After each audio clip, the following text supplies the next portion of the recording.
Salut à tous et bienvenue dans une nouvelle émission 100% Quintet. Je vous propose de prendre la direction de l'hippodrome de Paris-Longchamp ce dimanche pour parler du prix du Panthéon. C'est le Quintet de ce dimanche qui se trouve au milieu d'une réunion classique.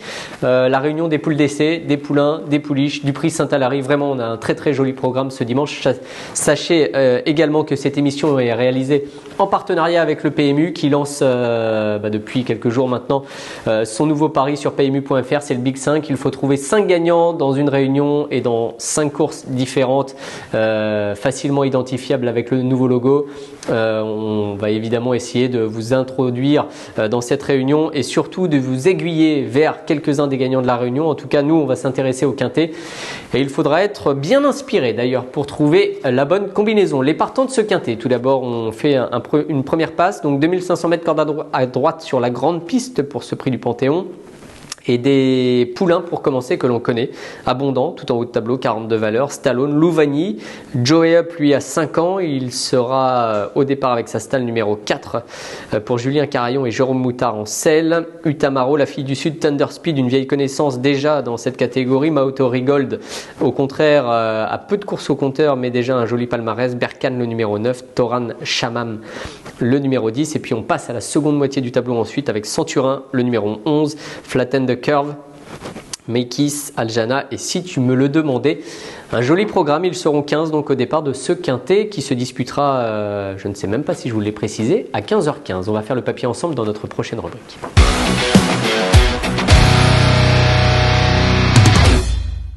Et oui, on commence à faire le papier avec 5 concurrents. C'est un peu l'habitude dans cette émission, essayer de trouver un prono de 5 chevaux et donc de se rapprocher au maximum de la vérité. Alors moi j'ai commencé par un coup de poker. Déjà, je vais prendre un risque d'entrée de jeu avec Thunder Speed, le numéro 7 qui sera mon favori.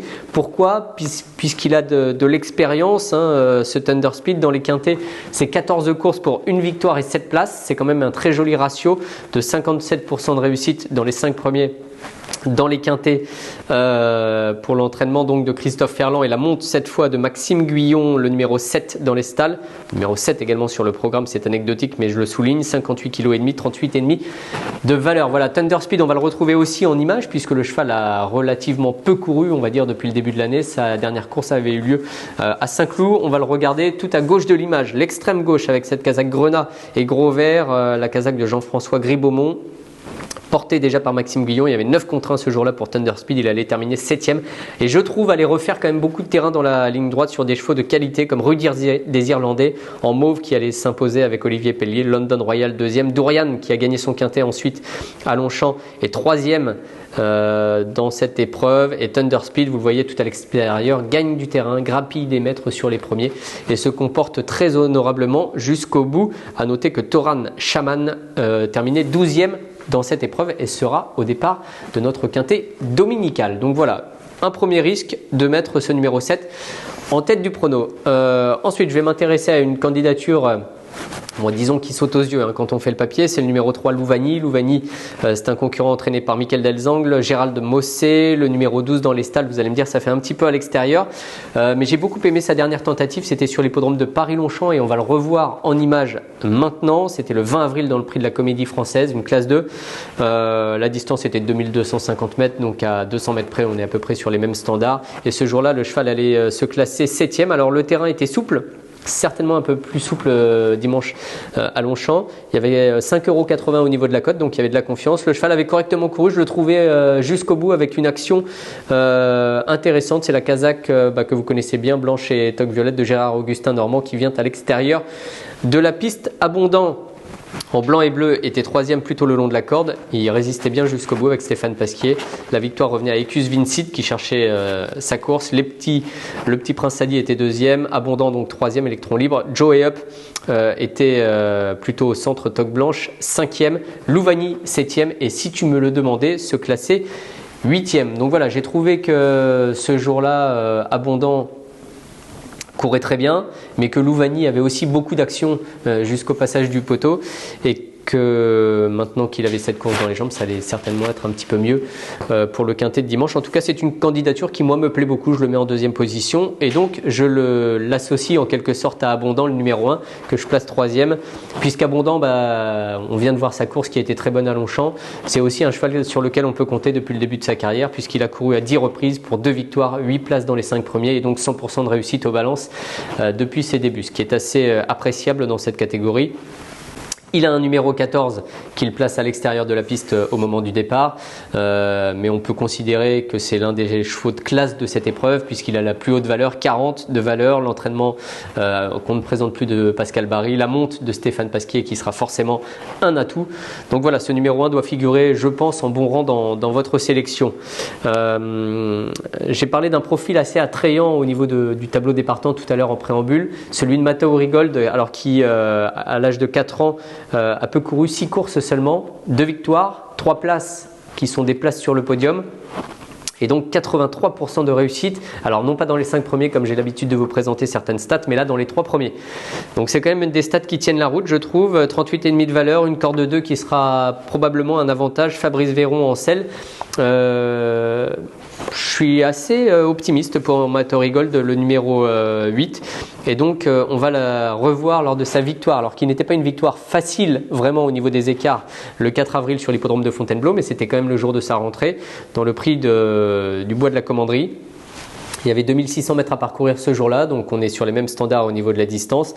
Et Matteo Rigold allait d'abord patienter plutôt que de peloton, casaque violette, avec les manches blanches et vertes. Michael Barzalona était en selle ce jour-là, et finalement la pouliche allait s'imposer d'une encolure face à Black Milord Tavel. Natchflug venait ensuite, Mystic No More Bolero, Super Quartz finissait un peu plus en retrait. Voilà, ils étaient 6 au départ, et Matteo Rigold s'imposait, confirmant ainsi son excellent début de carrière. Je trouve que c'est une candidature qui attire un peu l'attention, ce numéro 8. Je termine par justement, j'évoquais Michael Barzalona en selle sur Matteo Rigold. Michael Barzalona montra cette fois la fille du Sud, qui est une pouliche intéressante, le stall numéro 3, un bon placement donc, et une dernière tentative qui lui a permis de décrocher sa première place dans un quintet. Elle avait conclu 6e pour ses débuts dans cette catégorie, et là elle a conclu 2e en dernier lieu sur l'hippodrome de Compiègne. Donc voilà, c'est là aussi un profil intéressant, et c'est une pouliche qui peut tout à fait monter sur le podium d'ailleurs, avec l'aide de l'un des meilleurs jockeys de la course. 5 chevaux pour un quintet, départ à 15h15. On va faire tout de suite, après le papier, le choix. Et je vais vous récapituler ce prono et je vais vous parler aussi des autres belles courses de la journée.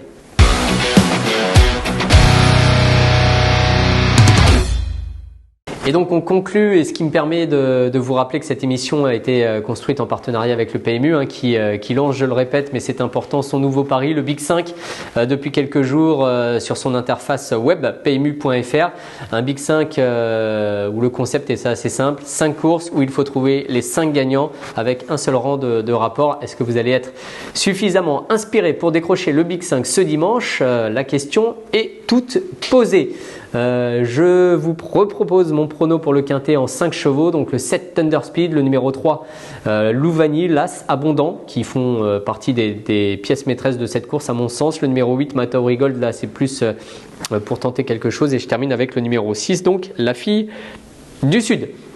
Donc 7, 3, As, 8 et 6. Mon coup de cœur, c'est le 707 Elusive Princess, alors qu'il fait face à une énorme opposition dans le Saint-Marc's Basilica Coolmore Prix Saint-Alary, qui est l'un des 3 groupes 1 de la journée pour les pouliches de 3 ans. Mais je trouve que c'est une pouliche magnifique qui a beaucoup d'atouts et qui, à mon sens, a tout à fait les moyens de gagner un groupe 1 dans les prochaines semaines. Ce sera peut-être celui-ci.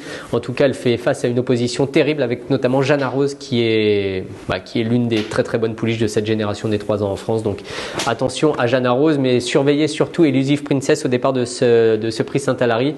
Et je vous rappelle que juste avant se disputeront coup sur coup la poule d'essai des poulains et la poule d'essai des pouliches, avec d'un côté American Flag qui sera certainement le favori et de l'autre la représentante de Christopher Head, Blue Rose Sen. Voilà pour le programme de ce dimanche du grand spectacle à venir donc sur l'hippodrome de Paris-Longchamp. Bon jeu à tous et on se retrouve très vite pour une nouvelle émission 100% Quintet. Salut! Merci à vous d'avoir suivi cette vidéo. Alors pour vous abonner à notre chaîne YouTube, c'est ici. Et pour suivre encore plus de vidéos Paris Turf, c'est de ce côté.